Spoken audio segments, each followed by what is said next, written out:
Bombshell FEC records. Hillary's campaign in DNC illegally laundered $84 million by Amy Moreno for TruthFeedNews.com.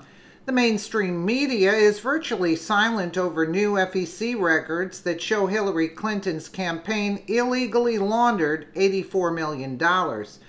There was little to no coverage over federal court filings that exposed a massive money laundering scheme executed by Hillary and the DNC during the 2016 campaign. Will anything be done about this? I highly doubt it.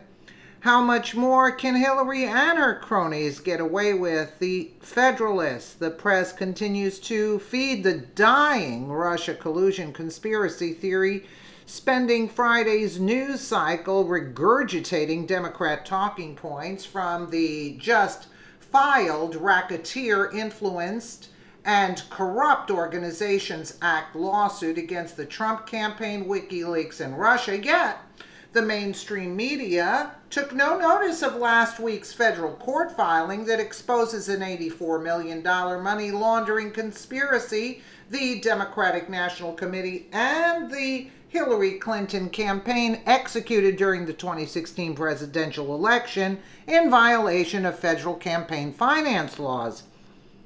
That lawsuit, filed last week in a D.C. district court, summarizes the DNC Clinton conspiracy and provides detailed evidence from Federal Election Commission FEC filings confirming the complaint's allegations that Democrats undertook an extensive scheme to violate federal campaign limits.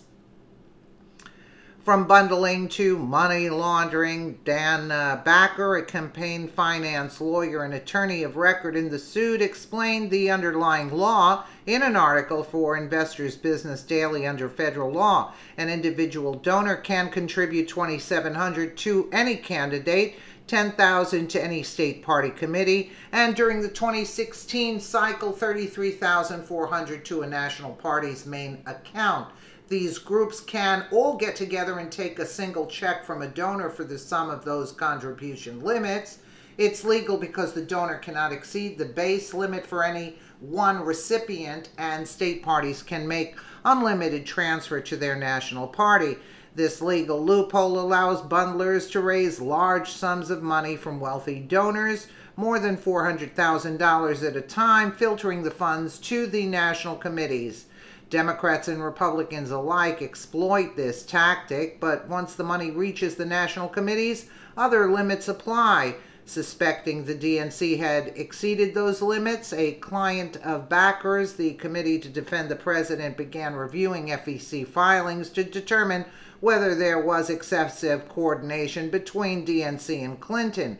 What Backer discovered, as he explained in an interview, was much worse.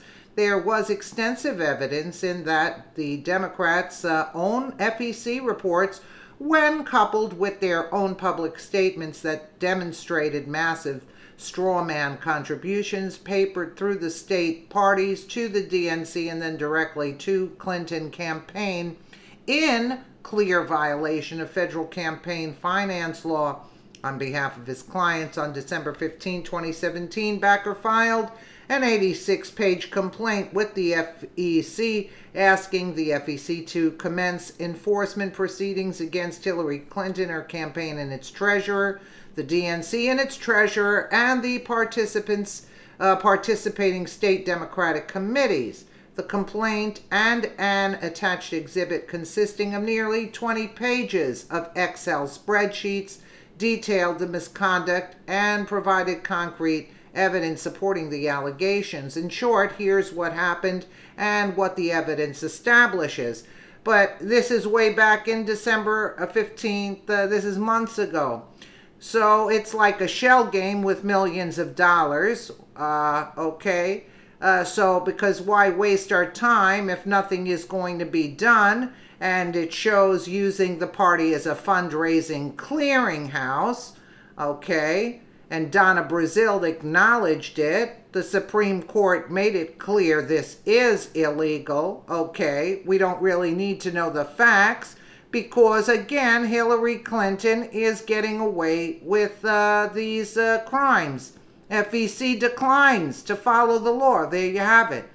Upon receipt of Backer's complaint, the FEC was required to notify those accused of violating federal law of the charges. Then the commissioners were required to determine whether there was reason to believe a violation occurred. Following a finding by 4 FEC commissioners that there was reason to believe a violation has occurred, the FEC must investigate the complaint. But in this case, the FEC did nothing other than presumably notify the DNC and Clinton of the charges. And you know what they did? They scoffed at them because they're not going to be held accountable. Accordingly, last week, Backer turned to federal court seeking to force the FEC to fulfill its statutory duty as provided by federal law. Specifically, the controlling statute provides that should the FEC fail to act during the 120-day period, don't hold your breath, beginning on the date of that the complaint is filed, the aggrieved party may file a petition with the United States District Court of the District of Columbia alleging the FEC's failure to act in contrary to law. The court may direct the commission to conform with such declaration within 30 days. But you know that they're all liberal judges put in place, so this is never going to get any action. Given the overwhelming evidence, there we go, of illegal campaign contributions Backer detailed in the complaint he filed with the FEC against Clinton, the DNC, and the state Democratic parties, there is more than sufficient evidence, in many cases I should add, for the FEC to have reason to believe they violated federal campaign finance law. So why didn't the FEC act? The answer to that question came Thursday when FEC Vice Chair Ellen L. Weintraub issued a statement in another case involving another complaint and another provision of federal campaign finance law, but which nonetheless showed the FEC is dysfunctional. Senate Democrats' delay could prove fatal. As noted above, the FEC can investigate a complaint only upon a finding of reason to believe by 4 commissioners. But the 6-member FEC currently only has 4 commissioners.